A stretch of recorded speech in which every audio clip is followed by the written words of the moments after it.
लखनऊ में वाकई केजीएमयू अहाते में बनी 5 मज़ारों को तोड़ने का नोटिस दिए जाने पर शिया पर्सनल लॉ बोर्ड के जनरल सेक्रेटरी शिया आलमदीन मौलाना यासिर अब्बास का अहम रद्दअमल जाहिर करते हुए उन्होंने इस कदम की मजम्मत की। इस तरीके से 4 मज़ारों को नोटिस दिया गया है।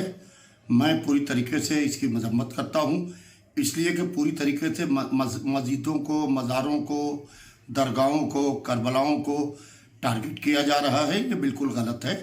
इसलिए कि जो कहा जा रहा है कि मज़ारों की वजह से जो है व्यवस्था बाधित होती है और पूरी तरीके से एम्बुलेंस को रास्ता नहीं दिया जाता है, ये बिल्कुल गलत है। पूरी तरीके से पूरे शहर में जाम की स्थिति है, कोई इंतज़ाम नहीं है ट्रैफिक को कंट्रोल करने का, और मज़ारों को बहाना बनाया जा रहा है क्योंकि मज़ारों को टारगेट किया जाए। और जहाँ तक कि धर्मांतरण की बात है तो इस्लाम ये कहता है कि ला इकराहा फिद्दीन, दीन में कोई जबर नहीं है। इस्लाम ये भी नहीं कहता कि अगर से तुम मुसलमान के घर में पैदा हुए, तुम्हारे माँ बाप मुसलमान हैं, इसलिए कलमा ना पढ़ो कि तुम्हारे माँ बाप मुसलमान हैं। पहले सोचो, गौर करो, समझो, उसके बाद कलमा पढ़ो।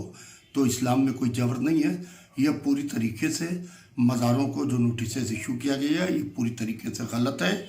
और इस नोटिस को मैं उत्तर प्रदेश सरकार से, श्री योगी आदित्यनाथ जी से ये गुजारिश करता हूँ कि इस नोटिस को बाकायदा वापस कराने का कष्ट करें और आदेश दें वापस कराने का, इसलिए कि मंदिर और मस्जिद मज़ार के नाम के ऊपर बहुत दिनों हिंदू और मुसलमान को बांटा गया।